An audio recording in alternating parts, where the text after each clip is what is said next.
Sup, y'all? Got some hauls to share with you guys, and I'm really gonna try my damnedest to not ramble on this time. I'm gonna just jump right into these. Although I'm trying to think, is there anything I got to ramble about? Maybe not. Although I did mention, I think in the previous haul, because I have so many haul videos waiting to get uploaded, I was like, I'm just gonna upload them like 2 at a time. You know, like kind of back to back in the same day. And as I record this, I don't even know how far behind. I think that's from last month.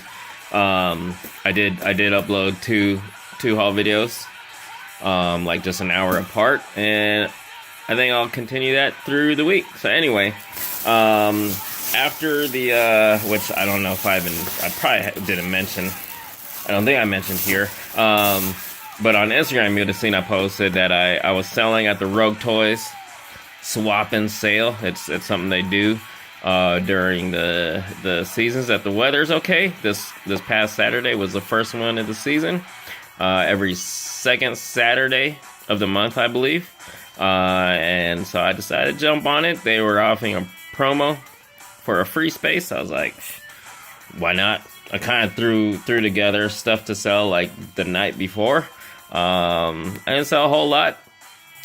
In fact, only 2 things sold, but $340 on those 2 items, so not bad. I think that's actually more than I typically would make there, selling a bunch of more smaller items. Anyway, after the sale, I perused the offerings inside Rogue Toys.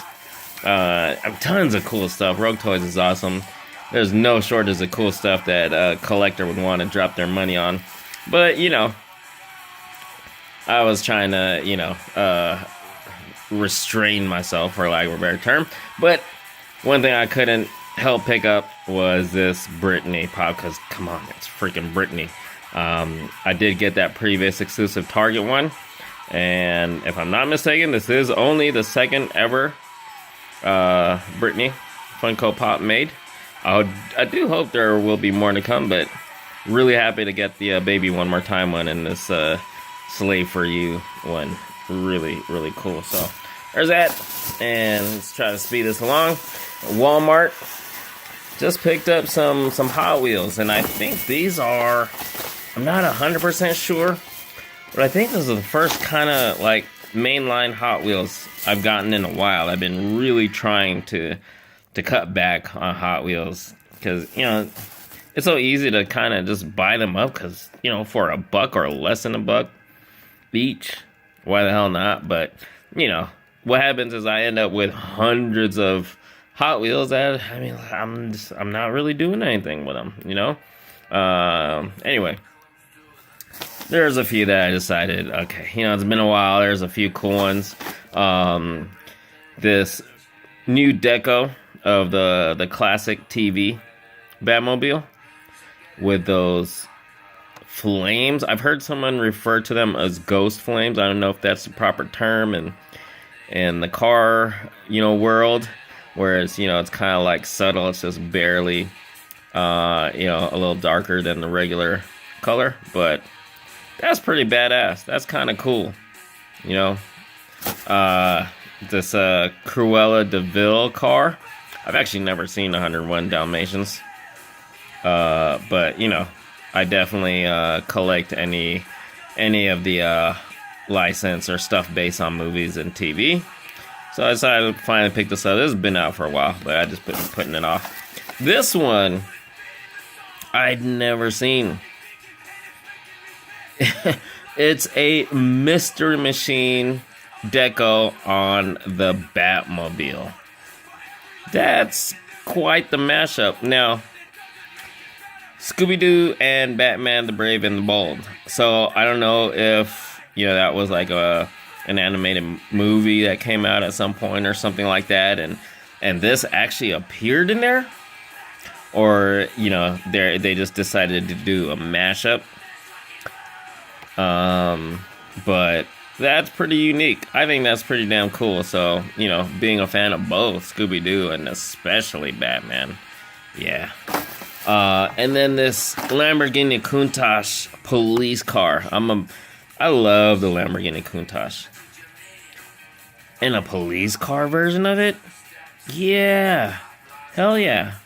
So that was a easy pickup right there. And then last but not least, got a Amazon order something. Oh, I was trying to not show it.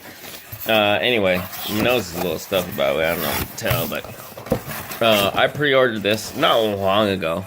This wasn't one of those, pre-orders that I pre-ordered months in advance. And I do have a few open pre-orders on Amazon that are things that aren't coming out till months later, like Jubilee from the Marvel Legends Jubilee. I think the War for Cybertron Siege Jetfire. There's a few more I probably will pre-order. Some Marvel Legends, some more War for Cybertron Siege, especially I might do pre-order Omega Supreme, we'll see. But anyway, Star Wars Black Series Padme Amidala. Wow, this was probably one of, if not my most wanted figure from the start of the Black Series. Which I'm glad in a way that it took this long, because if this had been in the first or second or the early waves, she definitely wouldn't have looked as good as she does. Especially now that they're using the new, face scan technology.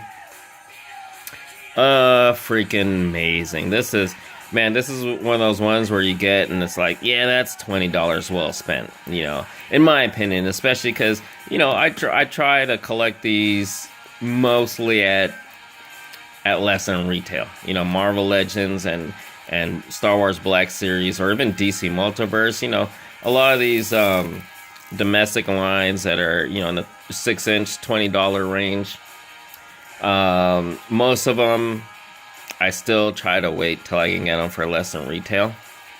Some of them, a few here and there, like her, easy, instant pickup, and in my opinion, well worth.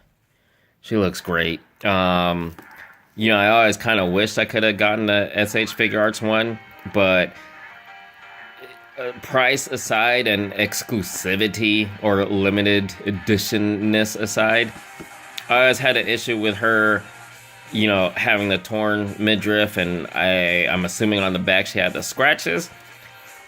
Greatly limits the use of the figure, Here, she's clean, fresh, untorn and all that, and like you can use her. Yeah, I'm not big into reenacting scenes from the movies. I'm into like taking these characters and putting them on my own adventures. And with her clothes being untorn,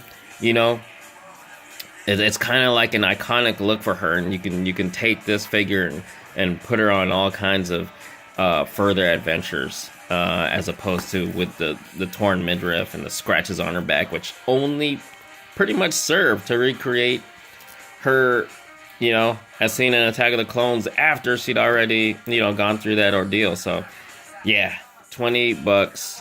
Just, as far as Star Wars Black Series figures go, it's just, in my opinion, pretty much perfect. And this is like one of those few that I almost want a second one to keep sealed. And I don't do that often. In fact, with Black Series, I think I might have an extra Ahsoka, and that's the only one I decided to save sealed. I might have to pick up another one of her later. Anyway, holy crap, here we go. Almost 10 minutes, this video. I really thought I was going to keep it down to like 3 to 4 minutes.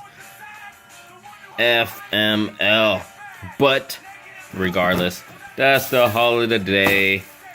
As always, really appreciate it. Thanks so much for watching.